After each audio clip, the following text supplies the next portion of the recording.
What's up, everybody? Welcome to In Before the Lock, episode 20. We're here to talk about all things pinball and pinball mods. Davey, welcome back to the show, man. Hey, Rob. How you going, man? It's good to see you. Good. Now, we may have a little bit of audio issues, guys. My mic's all over the place, but do let us know how it's sounding for you. We got some audio is quiet on Davey's side. I don't know what's new. I'm going to jack you up a little bit, Davey. Let me have a look at my settings as well, man. Nothing like some Cool. last minute tech changes. We got some friends in the back in the background helping us out. What's up, Flip Nick? We got Rocket City. Kyle's on. So yeah, great to be back, guys. I mean, it's been a bit. How you looking over there, Davey? I don't know, man. I don't know. How am I sounding, everybody? How's my mic sound? Any better? Audio is quiet on Davy's end. All right, let me have a quick look. Sorry, guys. You keep talking. Rob. Tell me what you've been up to recently. All right. For sure. Could be louder. Yeah, man. Well, yeah, we've been kind of diving back into things. We've got Godzilla Conqueror Edition on the line, and that's pretty busy for us. We just got a bunch of Attack from Mars out. Twilight Zone is kind of on the back burner. We're going to be picking that back up probably early next year. But we also are in a new shop, so things are kind of changing for us. I'm excited to give you guys a little bit of a tour today. So on the agenda side of things, Davey is going to give a little bit of an update. I'm going to give you guys a tour of our new shop and show you what's going on and what we're working on. And then we're going to dive into all things Expo. So, we saw so many of you guys there at Expo. We got to play all the new games, which is pretty exciting. So I'll talk to you a little bit about that. Did some great interviews. We're going to share some of that with you. And then, of course, the mods that continue to build up. Probably some X-Men stuff coming, Davey, you think? Or is it going to be, what do we got? I hope so, man. Yeah. I'd hope so. I mean, look, the last couple of weeks have just been catching up on existing mods. So we've been sending out Subways and Noodle Bars and Tokyo Neons and Big Lebowski, Hollywood roofs and stuff. And so we've sort of just been trying to get to the end of those lines as quickly as possible, just so we can start kicking off on the new mods, which is the Jaws buoy, and then hopefully moving sort of quickly past that and on to the Godzilla middle building, which has been something that's been hanging around for ages and ages, and everybody's been patiently waiting for us to finish off the final installment of the Tokyo Neon series. But yeah, we've been trying to do some sort of extra special stuff for that, just because, it's the last one of the series. You wanted to make it, do something a little bit different, something we haven't done before. We're going to try and tie it into like a plaque that you can put on Godzilla, so that people who have bought all 4 of the Godzilla Tokyo Neon mods can stick a Stumbler Edition plaque on their game. And Cool. We're hoping to light that up as well, if we can get some wires to go through the screw holes and get it to stick on with the magnet. So yeah, lots of fun stuff and exciting stuff in the pipelines. That's awesome. Yeah, I'm kind of entering your world with people waiting. We've got these buildings for our Godzilla topper that folks have been waiting on for a long time. I've actually recently decided to get help from Sleal, who many of you guys may know. He did some early Godzilla stuff, and he helped me with the buildings initially, and he's finally he had a baby. I think he's probably things are starting to even off for him, so he's going to take that on, so that's super exciting. So we're still hoping to get those out this year, as we had always planned. I hope your audio is looking a little better, folks. Let us know. Let me know if it's sounding any better at my end. I just did a big spiel then, so you should be able to tell me whether I'm still sounding quiet or not. It is a brand new mic, so what I lack for in volume, I make up for in sexiness. I'm hoping. But you've moved into a new workshop, Rob. I have, yeah. We've been kind of both doing that this year. So yeah, I'd love to do a little bit of a walk around. I know people really enjoyed this when we did this last time. We haven't really done an official video on the new space yet. So for those that are really paying attention, this is where you're going to see that. So yeah, let me give that a shot. I'm going to unplug a couple things. So we are in basically the city of St. Louis, still kind of in the same area. But we've got this new space, which is about 3 times as big as our last space. We've still got kind of a similar setup with our workstations here. So we've got 4 workstations. I'll kind of start over here. This is a bit my R&D area. Still a little bit of a mess sometimes. These are air guns for painting the consoles. All these shelves kind of contain different elements that we're working on from an R&D perspective. So I've got some pretty interesting things over here, some linear actuators, new connector types. That's a little like water condenser, which actually kicks out smoke, which is something we're kind of playing around with for some of our toppers. So lots of kind of stuff that's now a little bit easier to kind of keep at arm's length, which is nice. These are consoles for the black and white that are coming together. Nice. They're looking great, man. So yeah, Margaret was in painting those earlier today. That paint is called Rub and Buff, and it goes on with these little applicator pads. And of course, they start black, so you can kind of see what those look like. John is one of our assembly guys, and he's also very good at pinball. So these are all the banners he's won at various launch parties. So exciting to have those here in the shop. These are Conqueror upgrades for the black and white. I'm sorry, for the color edition that are coming together. So these are actually add-on upgrades that are coming together. This is some of our test kits, and then lots of parts over here. So one thing that's really nice about this new setup is that we've got, you know, a lot of like quick access to a lot of the parts that we're working on, and they're a lot better laid out than they've been in the past. So all that's in various states of organization. This is Keith's desk. We kind of divide and conquer on things. So he works on the aliens for attack. So these shelves are kind of like for the team to have their own kind of personal stuff set up. This is John's desk, who's working on a lot of the screen assemblies for the Conqueror upgrade.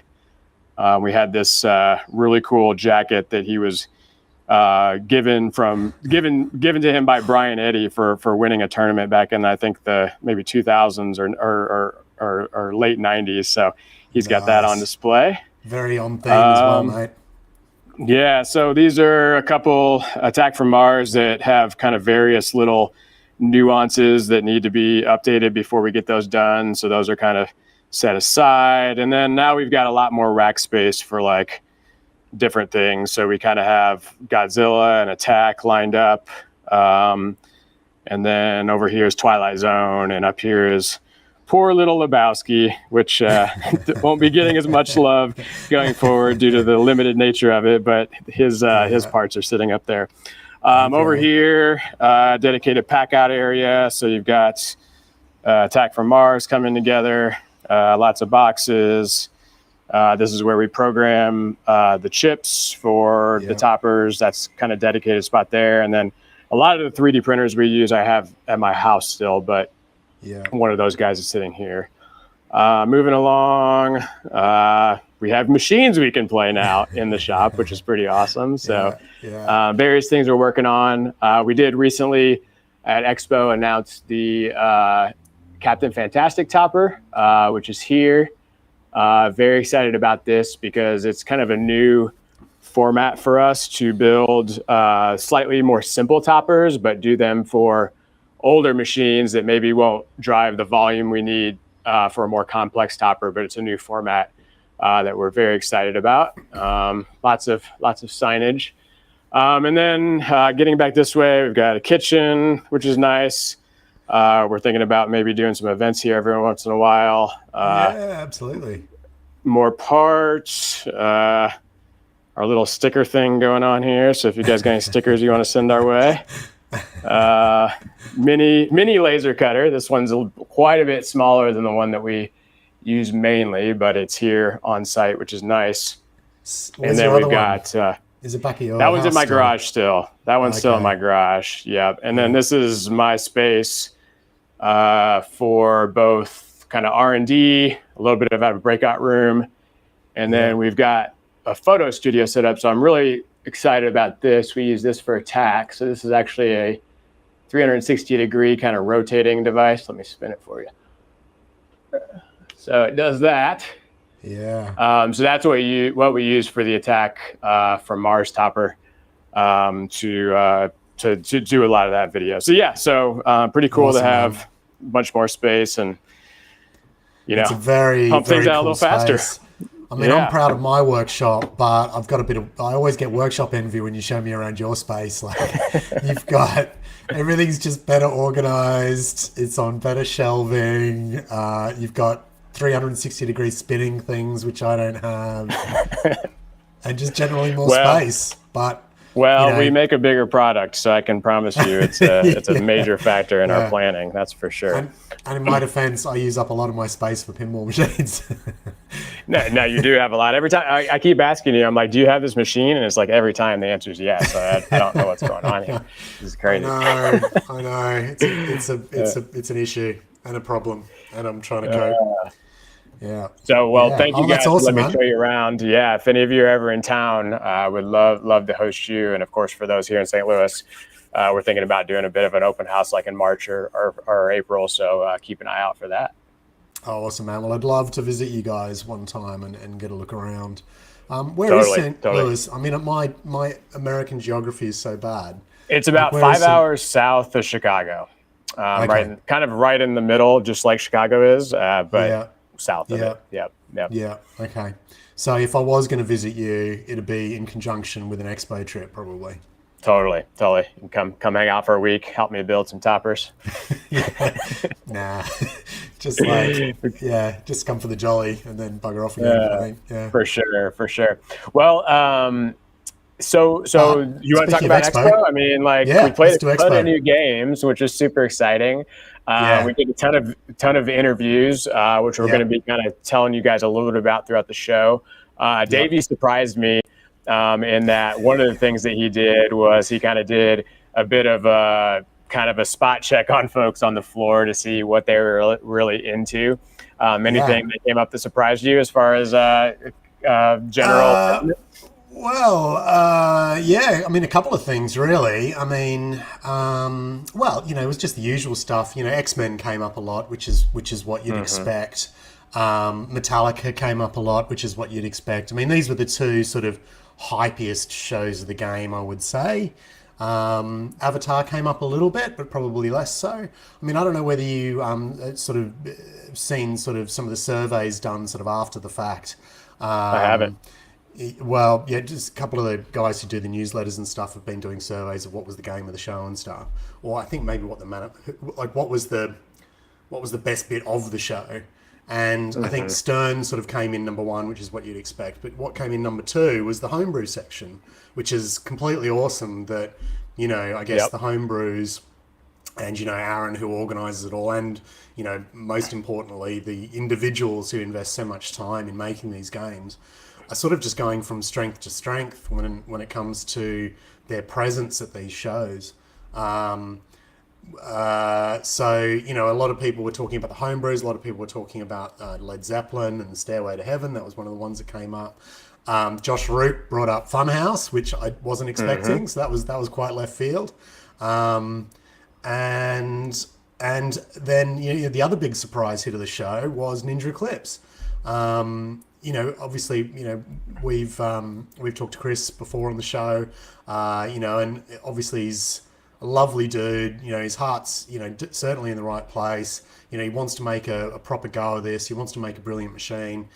He's not, the production of this game hasn't been without its hurdles. When he initially sort of brought this game out at, and I always get this wrong, but it was TPF, I think, that he first showed the game. And then, or maybe it was Expo. Sorry, it was Expo last year that he showed the game. And then I think by now Expo again this time around, so a year later, he sort of absorbed all that, let's not sugarcoat it, negative feedback, and turned it around. He sort of made some alterations to the cabinet. He made some alterations to the plexiglass that was originally sort of the glass on the play field, and essentially just turned around the negativity into like an overflow of positivity. His hype threads are going off. He's now sold out of his 100 game allotment that he sort of had organised, and and I couldn't be happier for him. Yeah, no, I mean a ton of like I saw it from multiple sources. Like you got to check this out. I think Carrie Hardy was maybe one of the first to do that, and certainly a lot of people followed suit.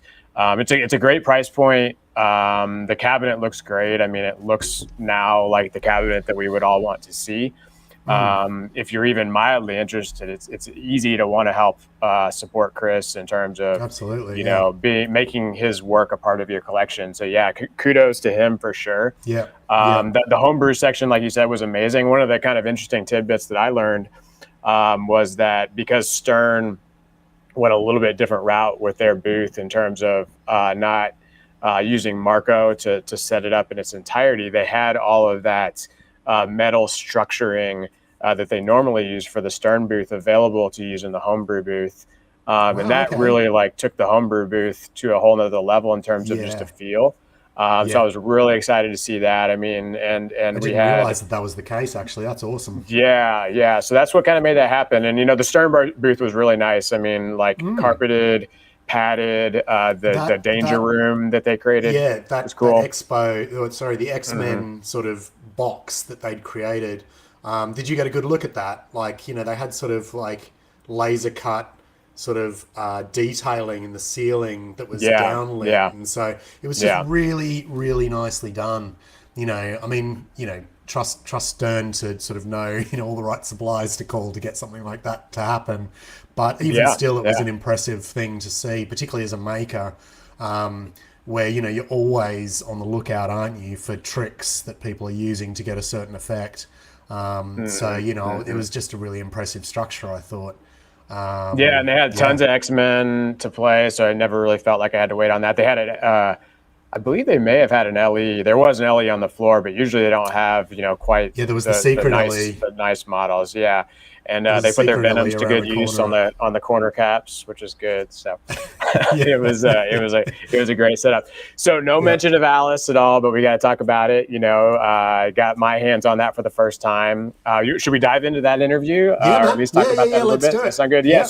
So we did a bunch of interviews, and last year I think, or maybe it was at TPF, we did kind of like an hour-long thing, and it was all just a ton of content. Now we've got 8 videos on our YouTube channel, so you guys can watch all of these things, including the one we just showed, which was best to show, as individual videos, if you'd like. This is the one that we did with Melvin Williams with Dutch Pinball. Got a lot of good footage. My camera was a little off here, so this early part is a bit fuzzy, but so they had 2 machines and then eventually 3 machines on the floor. Of course, the lines were long. People were very excited to play this. They got people moving through it a little bit quicker by putting it on 2-ball, which I know was a bit of a controversial choice for people to have to wait that long and only play 2 balls. But I was arguing for it to be set up hard, but on 3-ball, but I got overruled. But they stuck with their decision. But they were, Melvin was like there guiding people through the experience. The man put in the work for sure, as well as the rest of the team. They had a lot of people there, which was really cool. This is a look at the line. The game is gorgeous, and Davey, kudos to you for the work you did. The small amount of work that you did to make this thing as beautiful as it is. It was a very large amount of work. In comparison, compared to the work that they did. But I think the rails were like a huge success. I mean, and that's your part, right? The rails with the lights? Yeah. I mean, it was Melvin's idea. He was the one that laser cut the rails. He was the one that, essentially invented a routed channel underneath the side rails in order to put an LED strip. So it's a lollipops board. There it is, right there, guys. In case you haven't noticed it, there it's on the outside of the cabinet, but man, does it look good. So and that effect there, you can see it sort of like it's like a meteor running down the side of the cabinet there, and that's one of my brand new patterns that I've got in the Lolly version 3. So that wasn't a pattern that was available in earlier versions of the lollipops. And as soon as I got it coded in and checked it, I was just like, oh my God, that is gorgeous. And correct me if I'm wrong, but I can now tap into your device and know what mode is happening in the game. Yeah, exactly right. So for anybody who's got as any mod maker for that matter, yeah.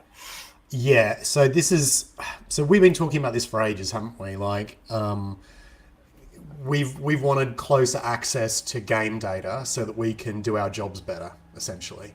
Now, if we've got knowledge of, at a very superficial level, switches and lamps, then we can, we no longer have to use like light sensing resistors like you do for all your toppers. I no longer have to do double adapters for board pins that people have to install in order to, route cables around the playfield.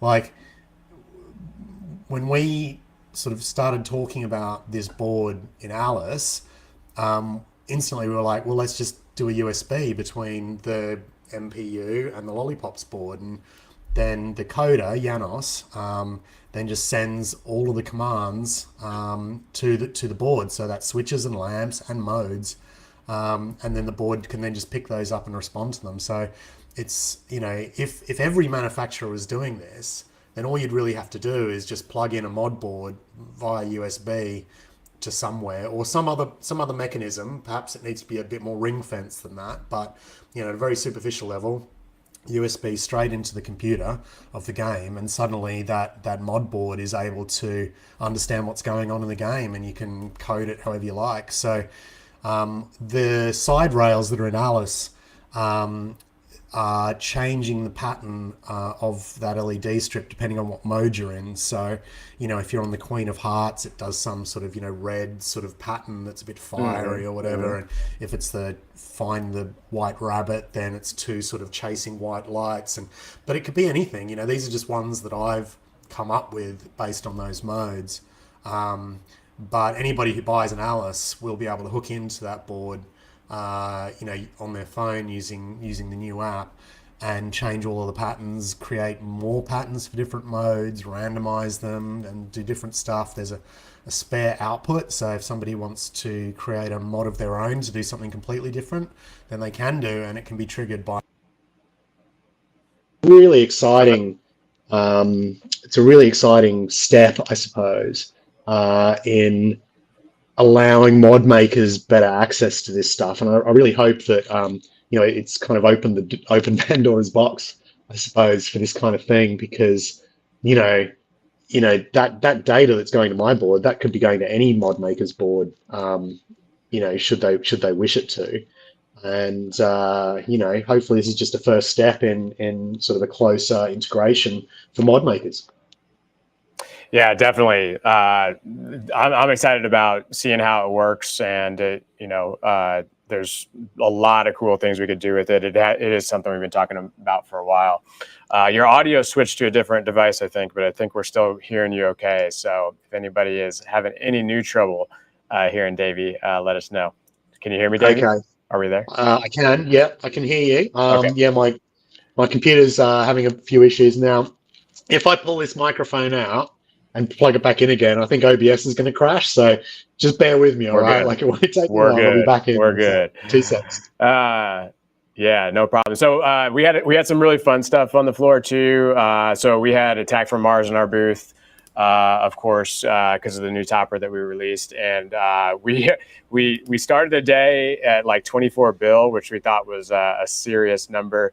Sterling, who's an amazing pinball player, he's got quite a cool following. I think he may be 13 or 14. He put up 38 billion on the game in the middle of his competition, which was really fun to see, and told us a little bit about it. I think it's so crazy watching him play, because like he is a very nonchalant style player. Like if you watch him play, he's not getting into the moves like you expect, for somebody who's as good as he is, but he just makes it happen. It's fascinating to watch.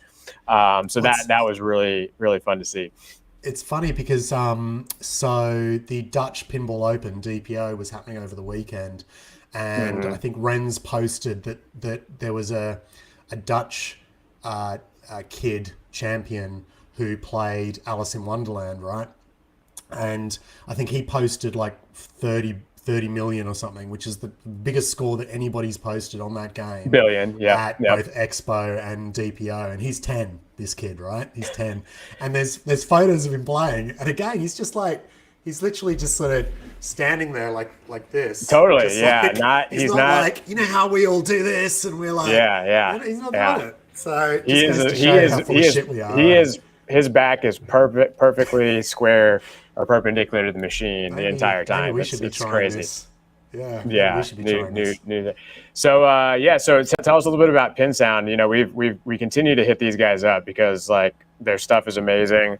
Yeah. The workmanship on it is one of my favorite things, which is Oh, obviously mate. a little bit of a personal Yeah. thing.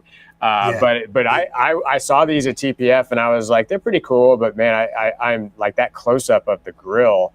Can you tell us a little bit about what's going on with this? What are you thinking? Okay, so this is the first time I met Nicholas, but we kind of we've chatted over email and stuff.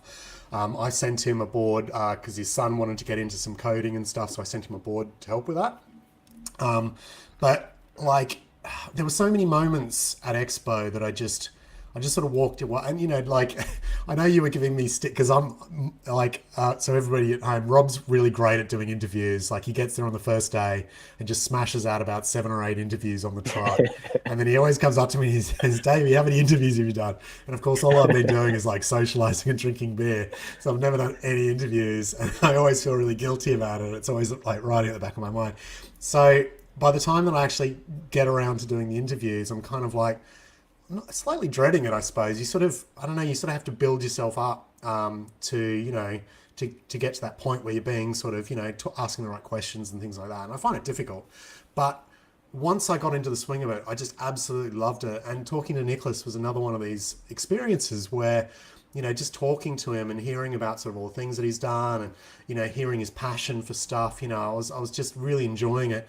Now, you know, seeing the back of it like this. So this is, for anybody that doesn't know, they've designed these speaker covers. They're essentially screens, but they are sort of like a hex design to sort of replicate the same sort of hex design that is on most Stern speaker plates. And yeah, speaker plates, and they act like a screen, but because they've got holes in them, they allow the sound to go through.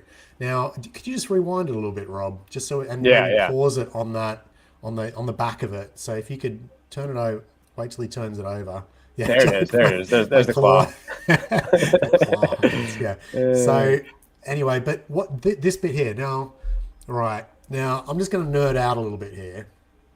So let me start the stopwatch. Hang on a second. All right, you're good. Go. Yeah, let me check the time. I'm fine. So the PCB that sort of goes under this, and there's a diffuser over the top, but the PCB is probably like a mil wide on each of those hex lines, I suppose, right? Now, to get like the LEDs themselves would only be a mil wide at best, unless they're using ones that I'm not aware of. You can purchase hang on. from. No, we got the new mic now. You're back on God. Am I back? stage 2. Hang on. All right, keep going. You only lost you for like 2 seconds. Yeah, no, it's still. Hold on. Let me try You're fine. again. You're fine. Keep going. Sorry, everybody. So the smallest LEDs that I'm aware of are like a millimeter wide. So how he's been able to, or his brother, I'm not sure, he does a PCB design, like routed all of the LEDs plus all of the routing or whatever, the traces, around this pattern and got it all to work. I have absolutely no idea. I've always been so impressed with their PCB work. From their original Pinsound board to, the new the woofer one that they've got. They're always introducing these really cool ideas. And I think I mentioned on the video where, they've got a status LED that's an RGB LED that'll tell you if it's green or blue or pink or whatever, depending on what state the board's in. So just all these really interesting and inventive ideas with all of their stuff. I just, it was a great experience to finally meet him and to see their products up close. This is another one of those products. I mean, toppers fall in line with this. pin stadiums. It's like if you do it on one machine, you're going to be doing it on a few of them. So if there's any lack of enthusiasm for this, I'm sure it has to do with the sheer investment. But I mean, this is gorgeous, and it works with the same tech, I assume, where it knows how to replace the sound. So they know what's going on.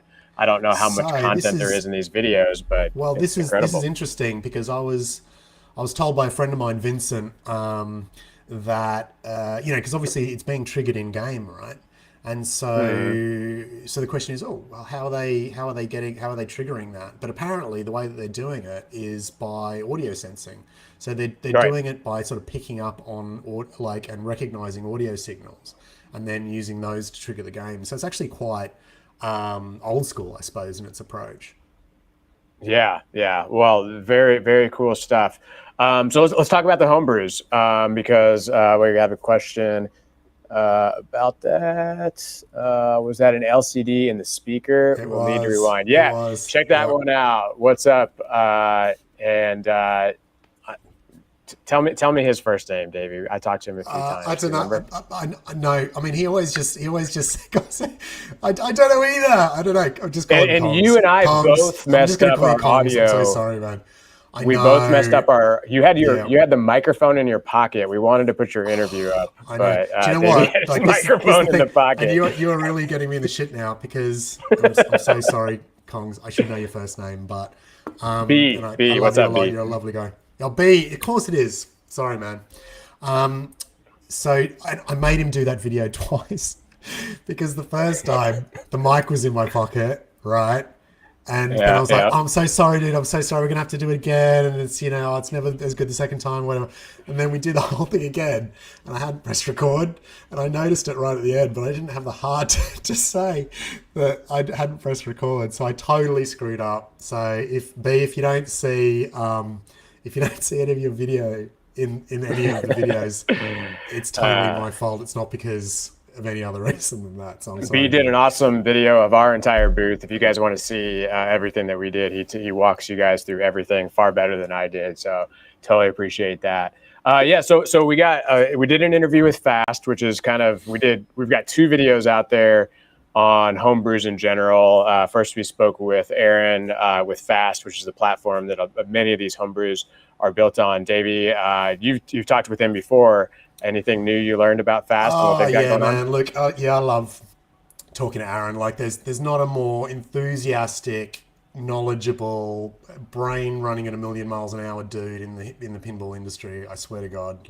I'm always so in awe of his ability to recollect everybody's name within the sphere of homebrew pinball.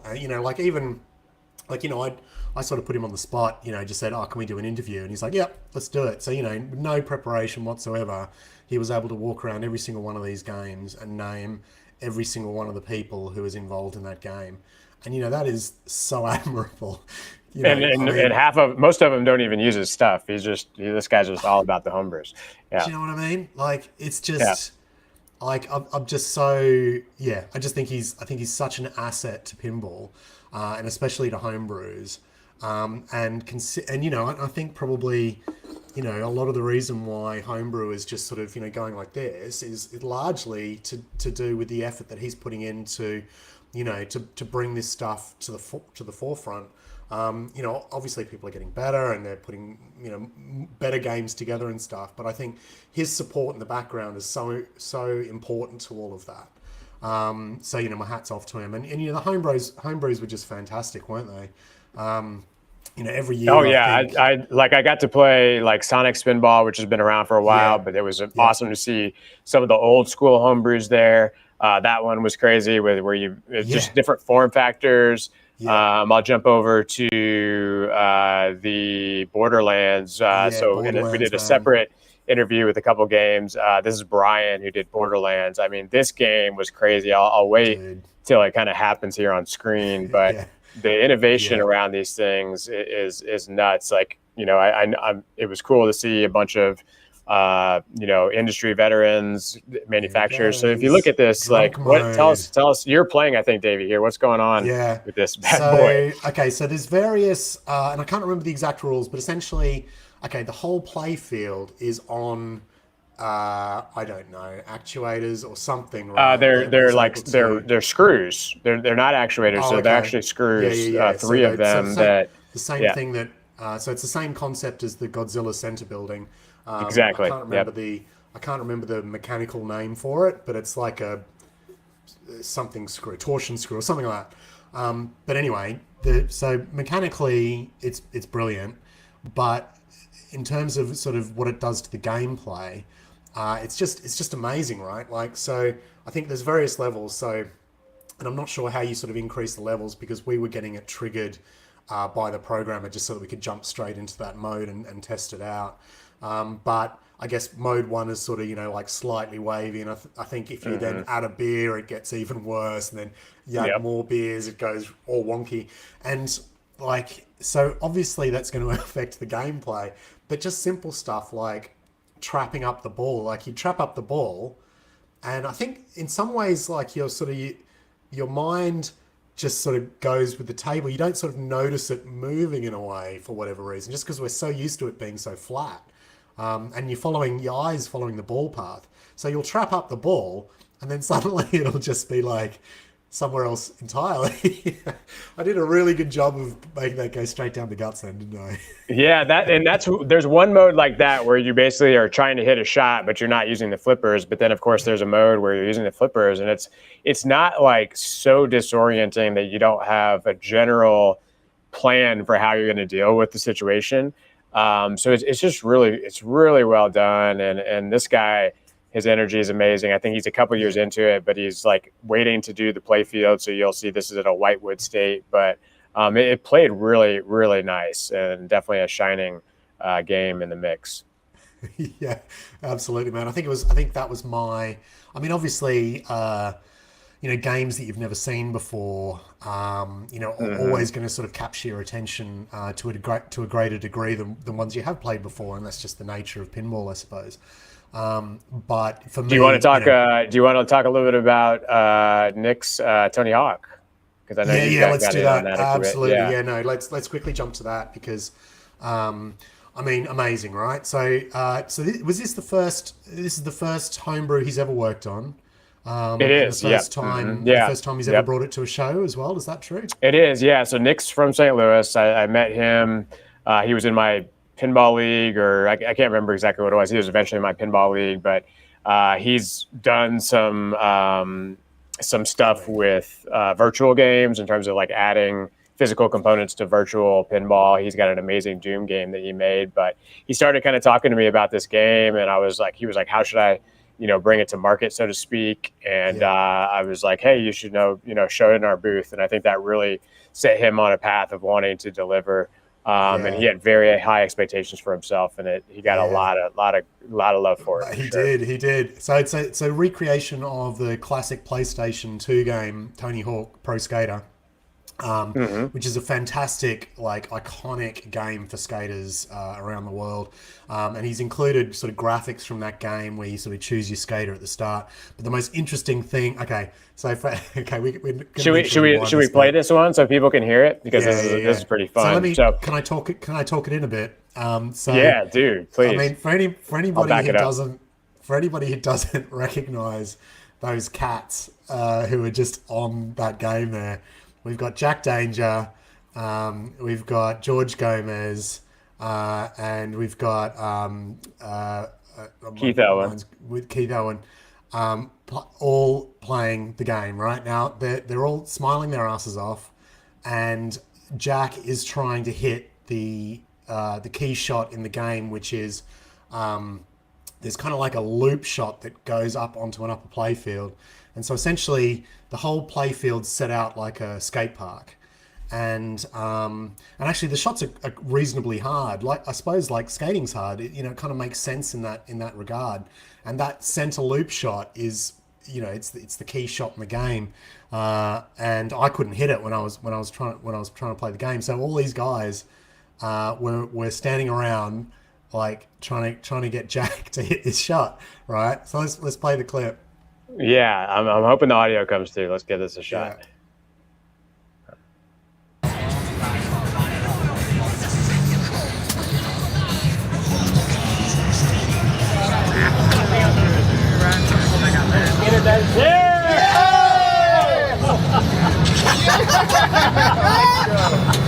Hell yeah, dude. That's fucking awesome.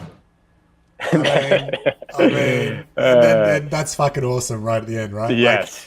Got to call that out for sure. I mean, like, okay, so number one, I was so stoked that they were there and having that reaction to his game. Yeah. Number two, I was so stoked I got it on camera because it was just such a moment for me. It was like one of my highlights of the show was to see them playing Nick's game and getting that kind of reaction out of it. Now afterwards, I think Nick is listening in. He's consuming everything. I saw him the other day. He's exhausted, but he's consuming everything. And if I'm so excited to see what he's going to do next. I mean, I hope he takes this one to the next level. I know he was like finding all these things that, of course, any homebrew maker finds whenever their game gets played for 3 days straight. My Godzilla, I brought it with 50 plays. It's got like 700 plays now. And that's a Stern game. I can't imagine how Nick's game was holding up after 700 plays. I mean, isn't that a testament to? And it's the same with Alice.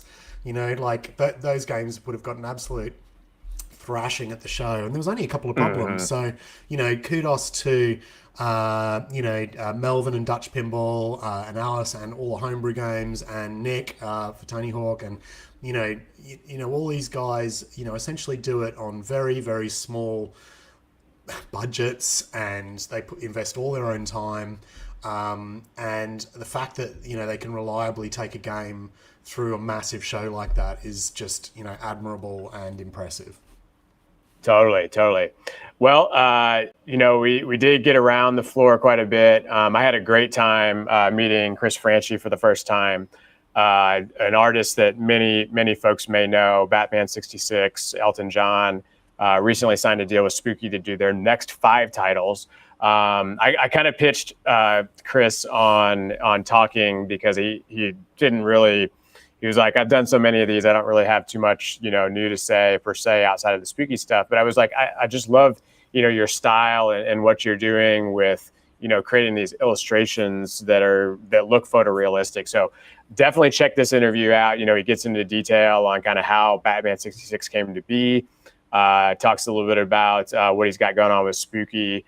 So really, really cool to see, one of the smaller manufacturers in Spooky, putting themselves out there and, locking him in, giving their fans, the opportunity to feel like, they've got this great artist, coming in future packages. And this was your machine, right, Davey? I kind of hit you up. I was like, hey, do you have Batman? And you're like, yeah, I got it. I was actually looking at these images and I was like, oh, that's my footage that I sent you the other day. Yeah, totally.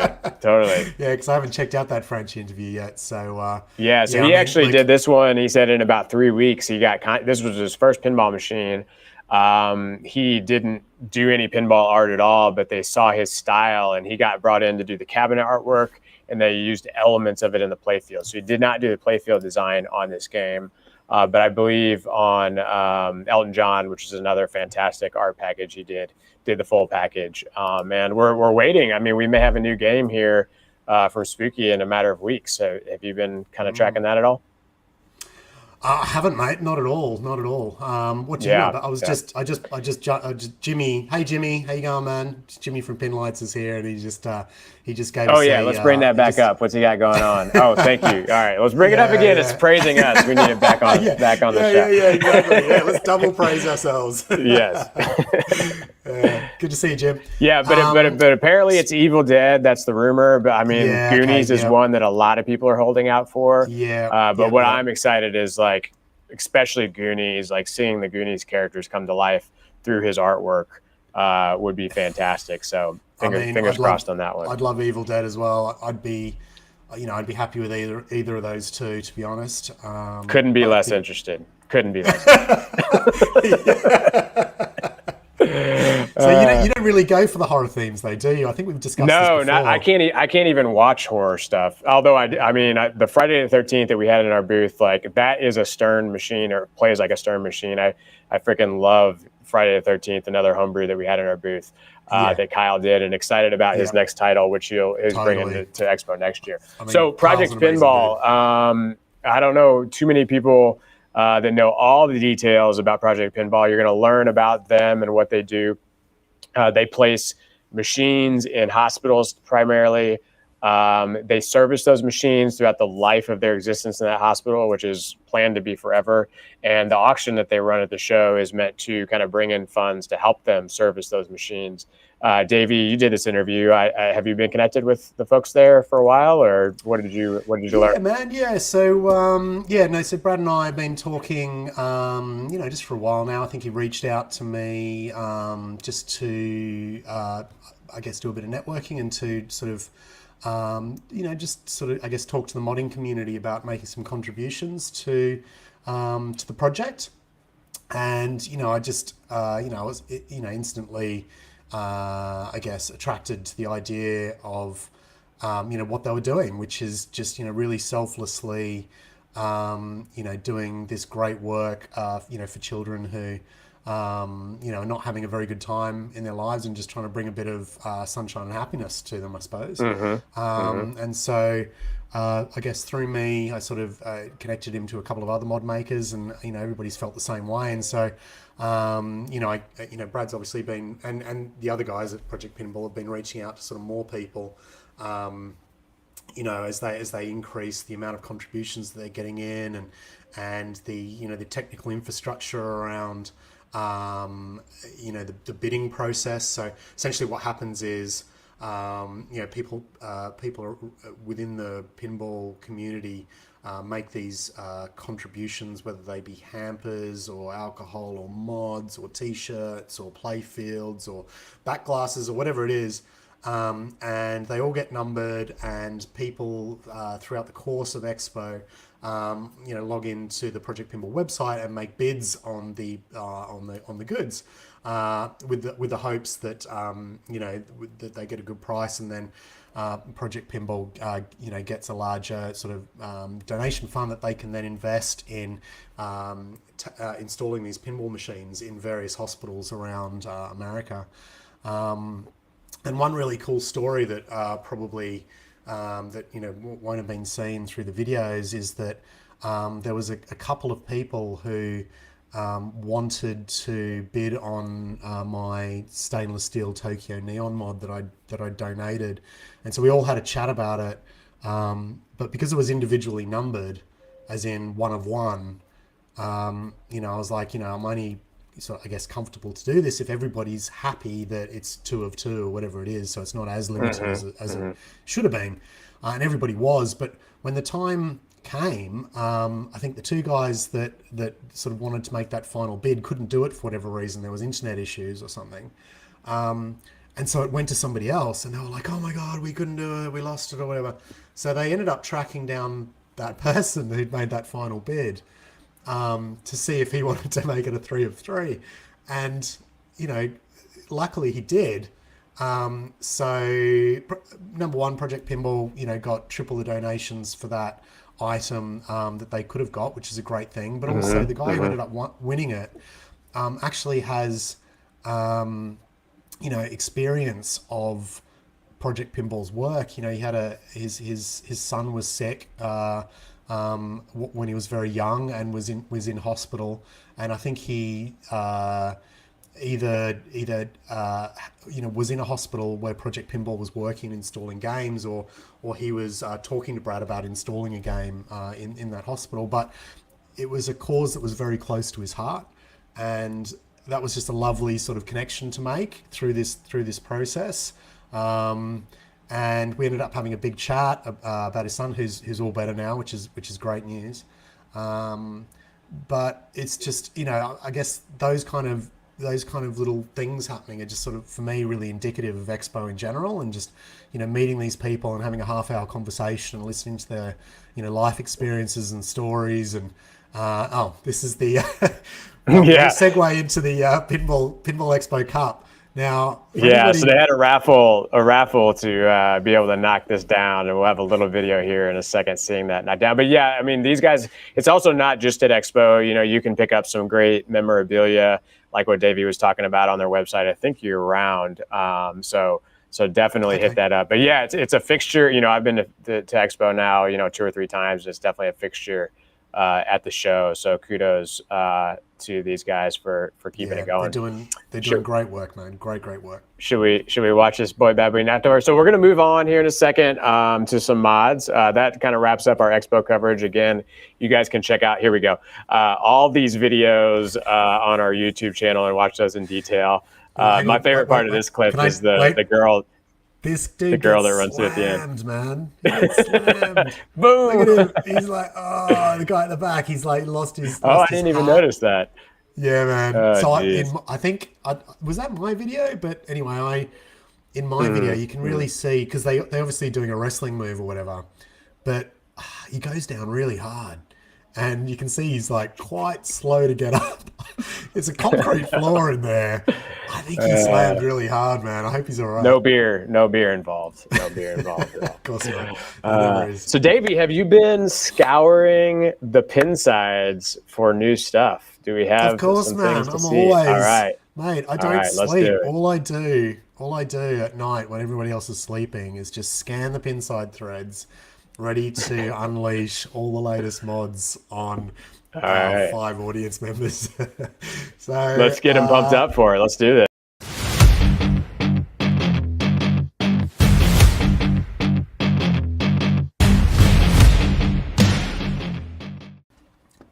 All right, Davey, bring it in, baby. Okay, bring it in.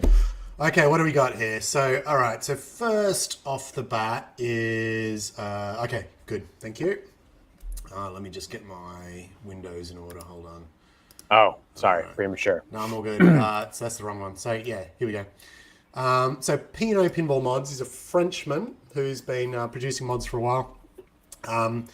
He has produced a Jaws hanging shark for sort of this area of the playfield. I sort of had a couple of at notifications from the thread with just a couple of people wondering whether this mod was going to work with my Boy of Death mod, because they both occupy the same area of real estate. So Lionel hit me up and he's just like, oh, if you wouldn't mind measuring. So we sort of had a bit of a back and forth where I sort of fitted his bracket in and just made sure it was all fitting nicely. And it was, which is good. So Lionel, being the lovely guy that he is, sent me a mod afterwards just to say thank you for fitting it for him and testing whether it worked for both. And yeah, so here's his hanging mod. A couple of people have done sort of hanging shark mods. But you know, I think his version looks really good. It's got a nice little sign at the front. Let me see if I can quickly jump back. So if you pull up my video now, Rob, I probably can do it, can't I? Hide on stream and then do this. So, oh no. Oh, okay. Hang on. There you go. So there you go. Here. Oh, cool. You have it. Okay. Yeah, I have it. So he sent it to me. So my little my other camera that would be able to do close-ups and stuff is not working. It was crashing OBS, so we're just gonna have to do it like this with me, like. No, it looks good. It looks good. Yeah, it looks good. So that's one. So thanks very much for that, Lionel. Very, very lovely mod. Thanks for sending it to me. The next one that I've got is the Space Kook ship, which is a Scooby mod. Now, this was originally done by a guy called The Hum. I don't know his first name, so I'm very sorry about that. But essentially what he wanted to do was recreate the Space Kook spaceship. Hang on a second, Davey. So the intimate with Scooby-Doo, but you're back. I've not got much luck doing it. Yeah, is it You're my back. mic again? No, Hang you're on good. a sec. Yeah, hang on. 2 secs. Let me... This one. Okay, that's better. Yep, gotcha. Yeah, so now, for whatever reason, the Hum sort of pulled out of doing this, whether he lost interest or whatever, but it got re-picked up by Ballykiss, who everybody probably recognises from the various threads on Pinside, and he got his daughter to I think, I'm not sure sort of who printed it and stuff, But Ballykiss, whose name is Tony, got his daughter to paint it, and this is the end result. And you know they've done a really good job of it. It comes with its own sort of lighting rig as well, which is here. And essentially, it's sort of got a 3D printed sort of Very nice. you know ball rail hanger, which sort of sits up in the mod and it sort of flashes. So these bits are translucent and it you know the flashing sort of goes through. So yeah, they've done a really nice job of that, and she's done a really nice job painting it. You know, very tidily done. Looks great. So well done those guys for bringing that one to market. I gotta give a shout out to Ballykiss real quick. He's actually our very first customer of any product we've ever released. So yeah, very awesome to see him doing some new stuff. That looks great. Do we have any indication of where it goes, or do you not have that? Yeah, I think it's in the thread. Okay. Hang on, maybe. Let's have it's probably one of those ones that I'm just going to be searching for ages and then not find anything, isn't it? So hang on, maybe here we go. Yeah, so I can go on any of the, because there's obviously lots of rails, like ball rails that go down that side of Scooby-Doo. So I guess it could be mounted to any one of those. And I've not put it in mine yet because you know I always sort of keep my mods beside the computer so that I can show them off on Mod World. So hopefully I might get a bit of a chance to install that over the next couple of weeks. Nice. Now on to the next one. Now this is by a guy called JJLP. I don't know what his first name is, and this is I don't know. Maybe it could be a bit controversial. But I was just absolutely blown away with this when I first saw it. Now I'm not a shooter rod guy. You know, I never install custom shooter rods in any of my games. But I was just so impressed with the workmanship of this one. Didn't we talk about this before? Yeah, but yeah, we did. Yeah, I don't think we had these photos. So, all right, folks, let's start this over. We are showing you the latest. Do you have this? Do you son of a bitch? Do you have this? Look at that. Man. Yeah. That's cool. You don't have this game, do you? No, I don't have this game. No. Okay. I don't. But I just wanted to support him, and I guess I've got designs on having it one day. Like I've played it before. How heavy is it? Is it heavy? Like super heavy, man. I bet.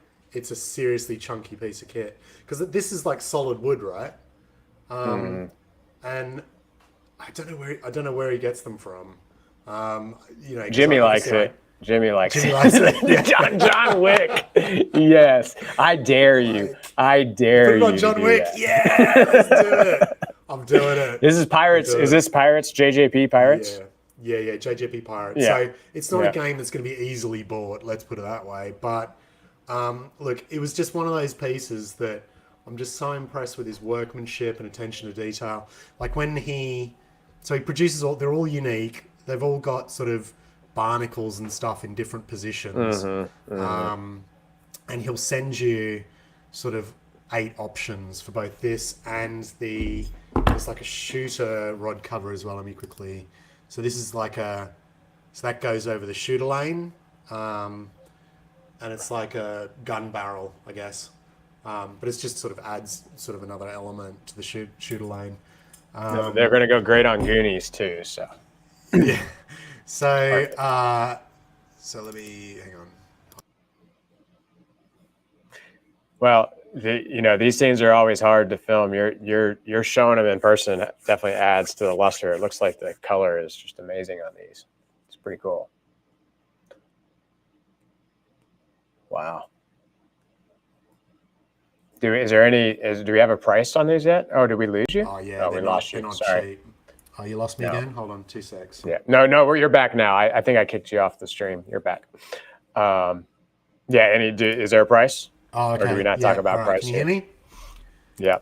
You can hear me? Yeah. Oh, you got me? I got you. Okay, got you now. Yeah. So they're not cheap. I think they're probably of the 300 to 400 or more. I'm not too sure. I can't quite remember. But you know, the workmanship that goes into them is huge. And yeah, it's just an impressive piece of kit. So, you know, I'm sure that probably, you know, if people.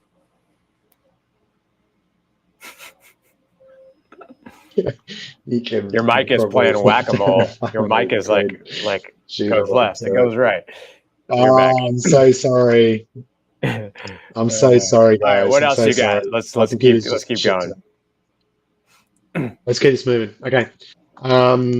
So okay, let's play this while I try and fix my mic. Okay.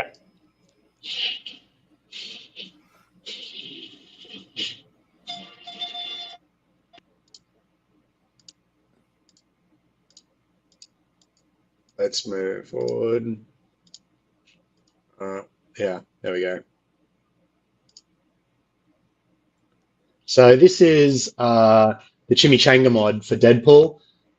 It's running one of my Lolly GI boards. And this is Bart, who's a good friend of mine now, over in Poland, I think. Yeah, Krakow in Poland. Now, Bart's done a bunch of other Deadpool mods before. His stuff is always like really... So let me just pause it there for a second and pull it up full screen. Now, if you can see the sort of detailing on that truck, it's just bonkers, right? Like, you know, we've got like, you know, the, I don't know, mouse thing at the front there, and you know, all of the paint work has just been beautifully done. You know, there's probably, these are some decals for the signs there. The headlights light up. There's a light underneath the I don't know what you call this thing, the bit where they serve the food, and I think in the booth as well. But you know when you see people's work and you're just like, geez, man, it's so good.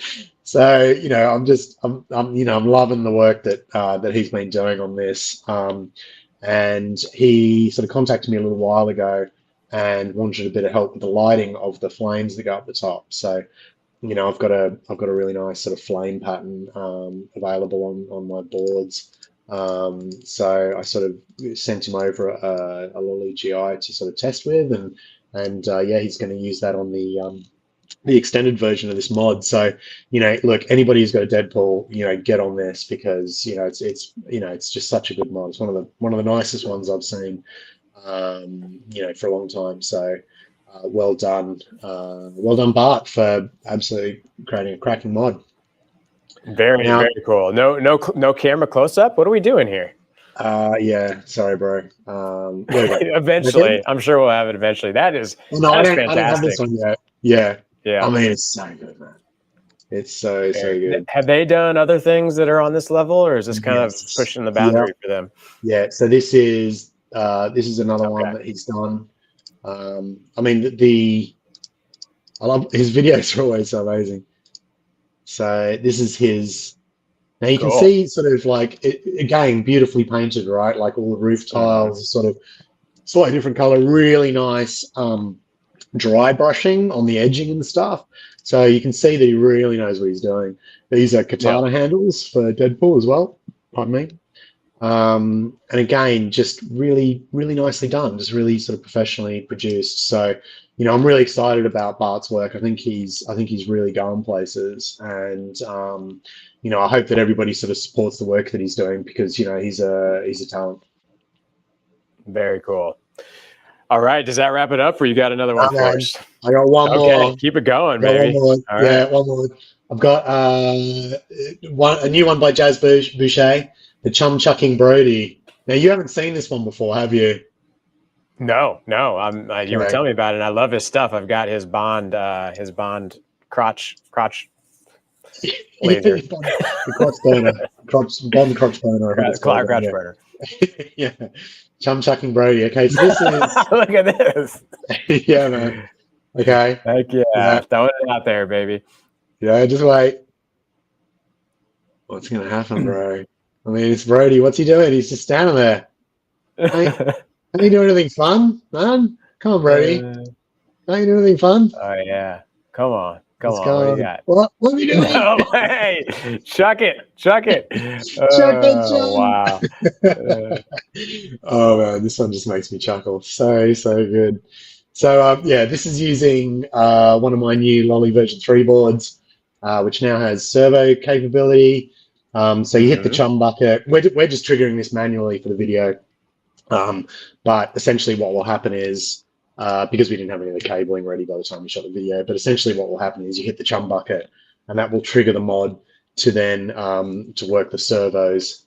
That's hilarious. Yeah, the servo can just happen once or it can happen 3 times. It can all be controllable by patterns too. So if you want him to like chuck the chum like really viciously, he can, or if you want him to like really subtly chuck chum, then you can, usual sort of set of controls for my stuff. And now, is that his facade there on the front of the Orca, or is that It is, somebody else's? Yeah. Okay, that comes with it? Yeah. It does, yeah. So the top bit and the facade come with his, and then I think he's also integrating with J85M's facade as well. So he's done a little bit of integration with that. I think some people were talking about the fact that it probably won't be combinable with C Arcade's facade. A couple of people have worked on the Orca plastics up here, so I don't think it'll be compatible with C Arcade stuff, but it will be compatible with J85M stuff. I mean, between Alice with the Jabberwock and Avatar with the that guy and this, like we're in our moving arm era of pinball. Right, this is it. This is it. Yeah, yeah, we are. It's all about moving arms these days, man. Like if there's an arm, everybody needs to jump on that. Get in on it while it's hot. Yeah. It was like things eating balls was like 6 months ago. Now it's all about. Oh yeah. Now it's all about chum flinging. So, Davey, did you get out of Expo unscathed in terms of expanding your collection, or is there more new machines coming? Well, all of the machines that I'd already put my name down for, I'd already put my name down for them pre-Expo. Let's put it that way. So, okay. So no Metallica for you. Yeah, I got Metallica. Yeah. Oh, you did. Okay. Yeah. Fair enough. Yeah. Well, I mean, it was great. It was great hanging with you at the show. I cannot wait to do it again. You think you'll make TPF this year, or is it? Yeah, definitely, man. Yep, definitely. Okay. And Paul Jasbooth of Chumfling and fame is going to come as well. Plus the usual UK crew. We've got a really tight knit group of UK dudes. They're sort of coming to a lot of the shows these days, which is awesome. Not only to have that support, but also to sort of come out in numbers and have a group of people who you're sort of friendly with and you know well and that you can sort of hang out with. And I mean, I don't know whether it's how many shows have you been to? I mean, I've been to the last Expo and TPF twice. Yeah, so that was 4, and I think that's what we're doing. We're doing Texas in March, and we're doing Chicago in October. So for any of you out there thinking about getting into the shows, TPF is great because it's just like a huge variety of machines. It's mainly about just an amazing collection of games on the floor. Expo is a little bit more vendor heavy, but also has a separate room with amazing collection of games. So you can't really go wrong from a game perspective, but Expo was huge this year. Yeah, Davey's been at all of them. I've been at those. So definitely a great place to connect. Davey, I think your mic is literally about to kick the bucket. Like it's getting scratchy now. Oh man. Oh, I'm so sorry, everybody. I'm so sorry. I'm going to use that as our cue to wrap it up. Thank you, everyone who gave us the chance to talk with you guys. Thank you to our amazing audience. Great to see you be in the audience. Love your channel. Kongs RS, definitely check that one out, guys. But yeah, we're making content here, having a good time. So we'll be back. Should we do this in 2 weeks, Davey? Can we? Yeah, 2 weeks. Let's do 2 weeks. Yeah, okay. We can do that, man. We can. We'll figure out something good for you guys. Yeah. All right. Thanks Everyone a lot, guys. signing off for episode 20. Yeah. Thanks, guys. Cheers. Bye.